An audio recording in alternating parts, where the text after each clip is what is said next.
聖道家人堂弟兄姊妹，大家好。今日咧就聽到出埃及記嘅第11章嚇，第11章。今日係1月20號啊，一次過聽晒10節嘅啫咁樣。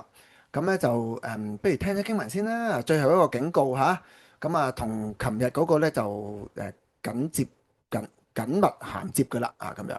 出埃及記第11章，耶和華對摩西說：我要再降一個災禍給法老和埃及，然後他必讓你們離開這裏。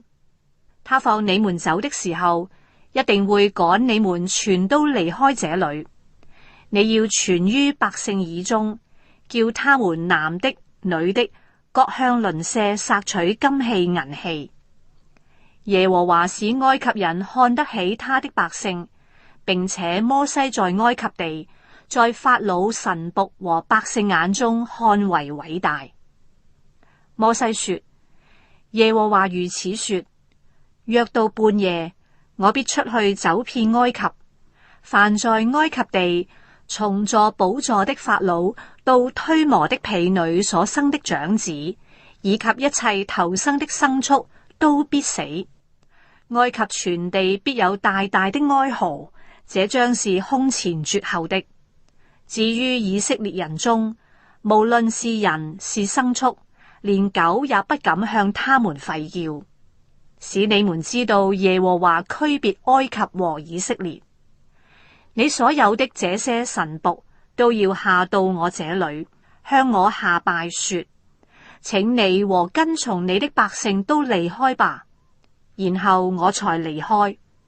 於是摩西氣憤憤地離開法老出去了。耶和華對摩西說：法老必不聽你們，為了要使我在埃及地多行奇事。摩西和亞倫在法老面前行了這一切奇事，但耶和華任憑法老的心剛硬，不讓以色列人離開他的地。好，咁今次咧就預演啦，又係講啦，預先講咗啦咁咧就會有孩子死去咁啦。咁同前邊講嗰啲咩有冰雹啊、蝗蟲都一樣，即係一早講咗你聽啊，你揀唔揀咧咁樣嚇？後嚟咧佢哋仲會做一啲嘅特色方法，跟住12章慢慢聽啦就12章我會拆到好細嘅，就講一個好大嘅節期。就係喺嗰個節期咧，就分別出嚟邊一個會做嗰個文化習俗，好似我哋中國人新年咁嘅，都就可以避開呢個災難咁樣。咁另外就你唔跟嘅，你用翻日常生活嘅咁樣。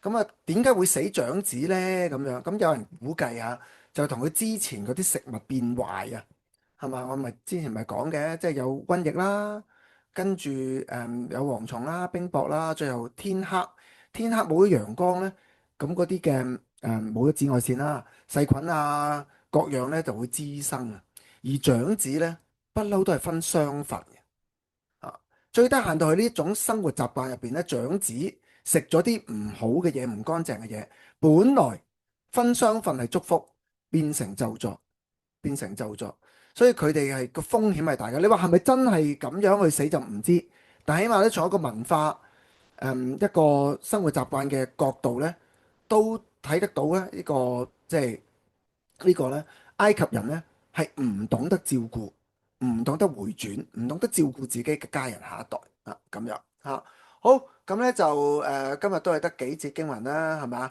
咁尋日聽咗少少總結，咁今日又聽多少少咁我教翻去嗰個位置，俾大家聽下先啦。住落嚟喺最後一災，亦都係逾越節嘅晚上，神就扭轉咗成個局面。正如法老殺咗好多以色列嘅男嬰一樣，喺最後一災，神要擊殺埃及裏邊嘅長子。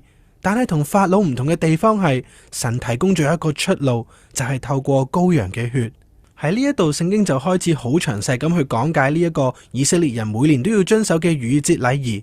喺佢哋離開埃及前一晚，佢哋要獻一隻年幼冇殘疾嘅羊，將羊嘅血搽喺佢哋嘅屋企門框上邊。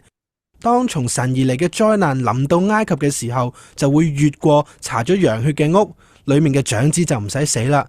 所以由嗰陣時開始，每一年以色列人都會重演呢一晚，去紀念同埋慶祝神嘅公義同埋憐憫。法老因為佢嘅狂傲同埋反叛而失去咗佢個仔，最後佢只好放走以色列人。於是以色列人就離開埃及，但係佢哋一走咗冇耐，法老就改變主意，佢召集咗佢嘅大軍去追擊佢哋。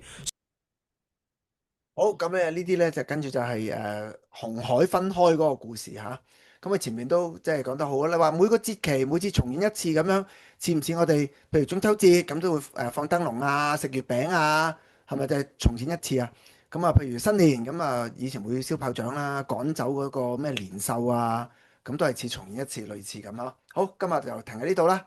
希望我哋都好好紀念神啦，有選擇，但係有時我哋個選擇係唔合神心意嘅時候咧，都都都自食其果嘅會，係嘛？好啊，今日停喺度，拜拜。